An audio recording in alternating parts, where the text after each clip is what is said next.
Semenjak Pakatan Harapan memerintah pada bulan Mei tahun 2018, pelbagai dakwaan, okey, boros berbelanja menerusi rundingan terus, penipuan ini, penipuan itu, ya, tuduhan-tuduhan oleh pemimpin politik yang pada awalnya ramai percaya, termasuk saya. Kemudian ada pergerakan penyatuan ummah yang diterajui oleh tim A. Kemudian berlaku langkah Sheraton dan kerajaan pimpinan Pakatan Harapan tumbang.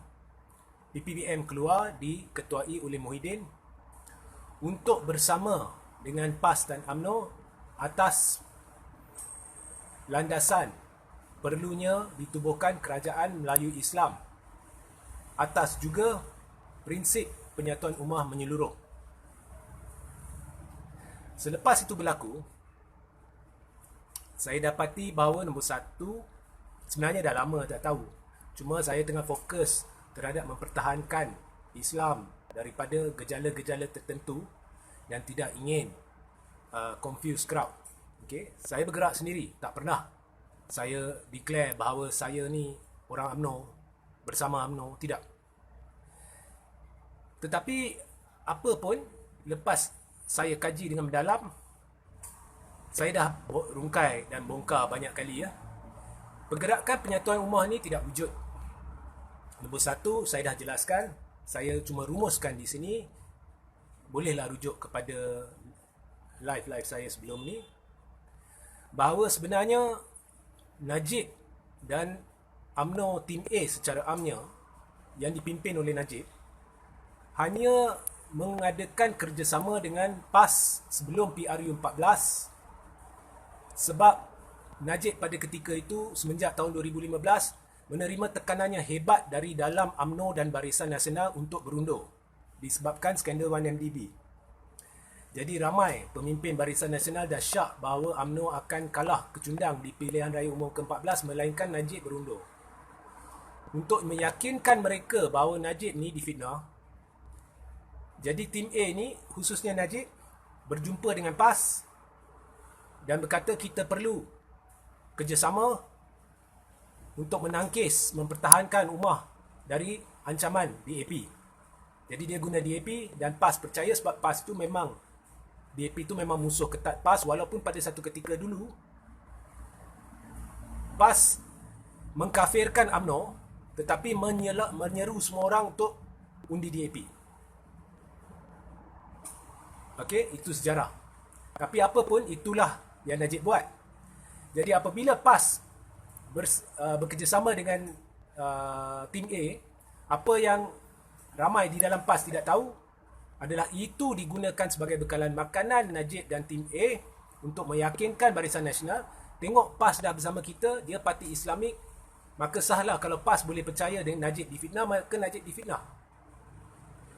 Kemudian daripada itu, mereka juga menggunakan alasan itu untuk meyakinkan pemimpin-pemimpin bahagian cawangan UMNO bahawa jika PAS bersama kita, maka Melayu Islam sudah tentu kita akan kaut undi Melayu Islam sebab ada unsur-unsur penyatuan ummah. Tapi pilihan raya datang dan UMNO kecundang, Barisan kecundang, impak PAS kosong. Tapi PAS, prestasi dia melonjak.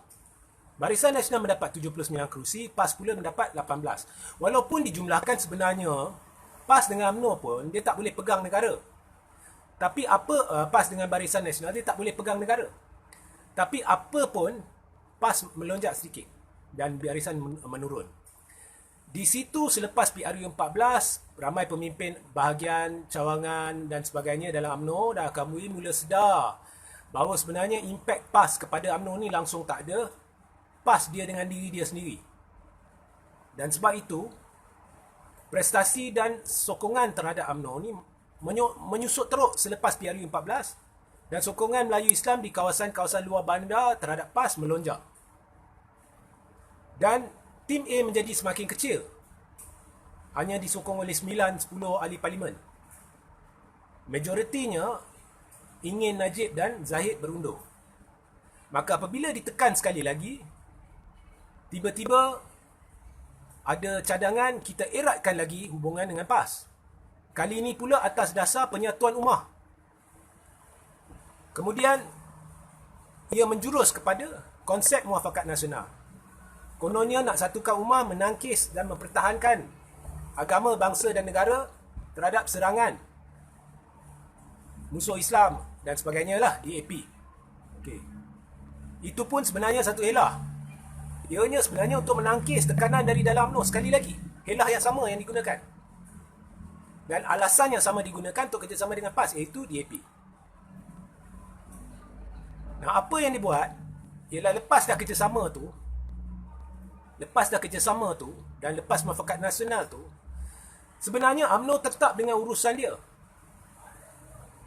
Dan tim A mengawal UMNO walaupun dia minoriti dengan alasan PAS bersama kita. PAS pula dah tahu dia terjerat. Jadi semua ni saya dah jelaskan lah. Saya cuma rumuskan di sini. Jadi sebab itulah PAS bila dah tahu terjerat dan bila dah tahu UMNO sebenarnya tidak ada niat untuk daftarkan muafakat nasional, maka dia beria-ia nak bersama Perikatan Nasional PPBM. Dan PAS jangka akaumbi PPBM akan mampu membolehkan PAS mengawal UMNO sebab dah tahu UMNO ni bermasalah. Tetapi PAS pula terjerat sekali lagi apabila Tun Dr. Mahathir Mohamad mengumumkan penubuhan Parti Pejuang Tanah Air. Maka susutlah sokongan akaumbi, pemimpin bahagian, cawangan PPBM. Dan lah ni, sama ada yang dah keluar ataupun memberi komitmen bertulis akan keluar dari PPBM dah mencecah 80%. Iaitu akaumbi, pemimpin bahagian dan cawangan. Dan seperti yang saya kata dulu, PPBM ni daripada ikan tinggal rangka, tulang, itu pun kepala tak ada, sirip tak ada. So, itulah PAS dah terperangkap. Tapi apa pun, PAS dah tahu. Kalau dia masuk pilihan raya umum ke-15, UMNO akan cadangkan guna bendera Barisan Nasional. Dan PAS dah tahu, pengundi akan menghukum dia. Dan benda tu saya dah katakan lama dan memang terjadi. Jadi sebab itulah PAS nak gabungan berdaftar dia sendiri dan sebab itulah dia bersetuju untuk mendaftarkan Perikatan Nasional dengan PPBM dengan atau tanpa UMNO. Jadi semuanya berpecah, semuanya bercelaru. Dan kemudian tiba-tiba PPBM benarkan bukan Muslim masuk ke dalam parti. Dan PPBM dah masuk muafakat nasional. Dan tiba-tiba dibolehkan, menunjukkan konsep muafakat nasional, konsep penyatuan ummah sebenarnya semuanya palsu. Dan PAS cuba spin. Oh, sebenarnya muafakat nasional ni dia untuk semua bangsa. Saya sarankan saudara-saudari pergi rujuk balik sejarah di Google. Lihat pada masa piagam ditandatangani dan hujah-hujah pemimpin PAS dan UMNO. Di situ terang-terang, jelas-jelas. Ianya hanya untuk ummah. Jadi kesimpulannya, apa yang PPBM buat, apa yang UMNO buat, kononnya tim A buat, kononnya nak bentuk kerajaan Melayu Islam ni semuanya satu pembohongan dan satu helah. Dan semuanya adalah untuk kuasa dan kedudukan, melibatkan pemimpin-pemimpin tertentu dalam UMNO. Dan UMNO dan PAS pula, dia tak ada calon yang berkaliber. Tengok UMNO. Sampai hari ini, didominasi oleh dua pemimpin bermasalah, satu pun sudah disabit kesalahan di mahkamah. Satu lagi ada kes mahkamah. Majoriti pemimpin bahagian dan cawangan UMNO memang tak nak pemimpin-pemimpin ni. Tapi dia nak pegang. Dia tak nak lepas. Dia guna pelbagai helah. Jadi ini salah seorang daripadanya memang dah disahkan disebabkan keputusan mahkamah. Setakat ni penjenayah. Walaupun sedang rayu. Suka tak suka. Ini bukan soal suka tak suka. Ini soal hakikat. Jadi tidak ada calon. Dan yang saya lihat, keadaan di PN, Perikatan Nasional, di Barisan Nasional, di Muafakat Nasional genting. Pelbagai helah untuk menipu rakyat. Contohnya Najib buat posting hari itu di Facebook. Dia kata isu di Johor ni sebenarnya percubaan permainan kuasa ke apa ke, melibatkan PH Plus ke apa. Saya dah kata semalam, PH Plus tak wujud. Najib, you are telling lies. Bila Mahathir mengumumkan pembentukan blok bebas kuasa ketiga tu, secara automatik PH Plus tak wujud. Kemudian jangan lupa Osman Sapian yang dilihat berkempen, Adun Johor tu yang dilihat berkempen untuk calon pejuang di SLIM, dia adalah sekarang ahli muafakat nasional disebabkan PPBM dah masuk muafakat nasional. Jadi ini adalah masalah muafakat nasional. Jadi kalau nak salahkan siapa, sebenarnya salahkan muafakat nasional. Kemudian Najib cabar sana sini. Oh, kalau Johor tumbang saya tak sabar-sabar nak tunggu pilihan raya, nak lawan. Jangan bohong. Jangan bohong. Kau takut parlimen dibubarkan. Kalau kau berani, tak payah cabar siapa-siapa. Cabar diri sendiri, cabar UMNO untuk beretika, untuk pegang pada prinsip dan keluar dari kerajaan, sebab kerajaan tidak lagi berpaksi kepada kebenaran. Sebab misi asal, mandat asal nak bentuk kerajaan Melayu Islam tu semuanya dah tersasar. Sebab BPBM sekarang sebahagian daripada muafakat nasional, tetapi dah benarkan ahli bukan Muslim pegang jawatan. Ini bukan saya tentang bukan Muslim, no. Tapi inilah yang korang nak buat, tapi inilah yang akhirnya terjadi. Jadi daripada tuding dari sana, sini, suruh orang lain perbetulkan parti-parti mereka, kau tuding balik kat UMNO Tim A dan korang nasihatkan UMNO dan nasihatkan diri sendiri, cabar diri sendiri untuk keluar daripada kerajaan. Kau tak berani. Sebab kaulah yang sebenarnya takut pilihan raya umum. Jadi semuanya kegagalan.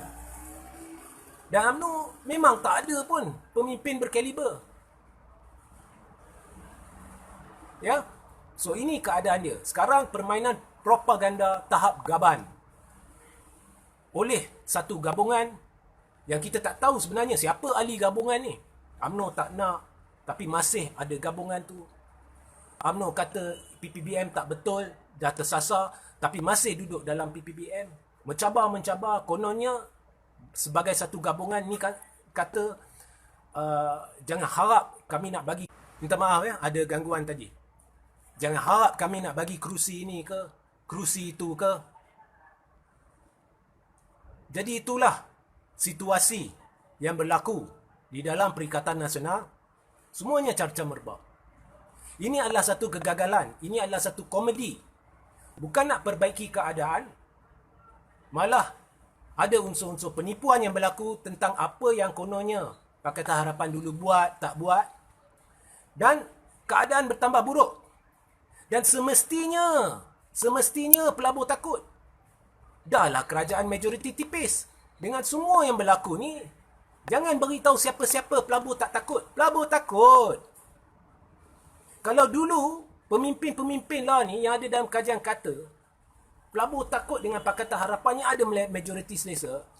Habis sekarang tak lebih takut. Takut. Jadi, kalau semua dah propaganda mereka, yakin, saya ulang. Bubar je parlimen. Kita masuk pilihan raya, lihatlah siapa kuat, siapa lemah. Ya? Jadi inilah rungkaian saya hari ini. Dan ada orang suruh saya komen berkenaan dengan seorang bekas pemimpin UMNO ni yang buat kenyataan-kenyataan tertentu berkenaan dengan Muhyiddin kacau bini orang ke apa. Isu seksual ni semua aku meluat lah. Saya tak suka sentuh. Ya, saya tak suka sentuh. Okey? Kau tanya balik pemimpin tu. Okey? Dulu dia kacau Azmin, semburit. Tapi babak Anwar, kes Anwar Yusof Rauter dia senyap. Dan ini orang kuat Najib.